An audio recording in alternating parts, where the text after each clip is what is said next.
daga Kannywood. To da sannan ka dai mai sauraro, ina fatan za ka tsaya kalla bidiyon nan gaba ɗaya domin ka fuskanci halin da ake ciki. Ka tsaya kalli bidiyon nan gaba ɗaya har ƙarshen shi za ka fuskanta.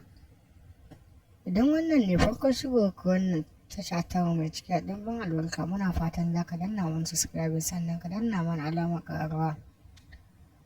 A tofa nan a nan ne aka samu cewa shugaban ƙasar Koriya ta Kudu ya furta cewa shi ma haka yana so ya kai wa ƙasar Nijar hari, sakamakon ƙasar Nijar ta bijirewa umarnin ƙasar Faransa. A nan ma dai shugaban ƙasar Najeriya Ahmadu Bola Tinubu ya fasa kai wa ƙasar Nijar hari sakamakon an fara samun daidaito tsakanin sojojin ƙasar Nijar da kuma babbar ƙungiyar nan ta ECOWAS.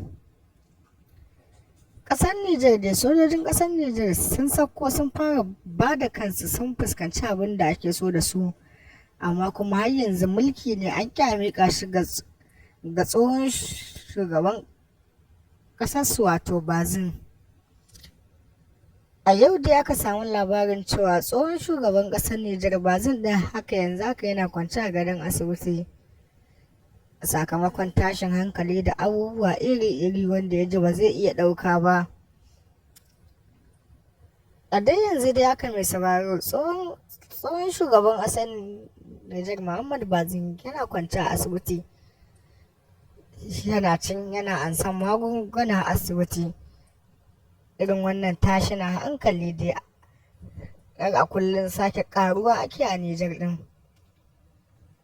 Shugaban ƙasar Koriya ta Kudu ya yi furucin cewa shi fa har yanzu fa yana nan akan bakar shi ta cewa sai ya kai wa ƙasar Nijar ɗin hari, amma kuma manyan shugabanni an shiga zancen an dakile shi, amma shi a so samunsa ba haka ba ne wasu, saboda yana cewa ƙasar Nijar ta bijirewa umarnin ƙasar Faransa ne, kuma alhalin ƙasar Faransa ita ce ta reni ƙasar Nijar ɗin. Wannan labari ne wanda ake kawo muku shi yanzu idan wannan ne farkon shigo wannan sabuwar tashar ta mai cike da ɗimbin albarka.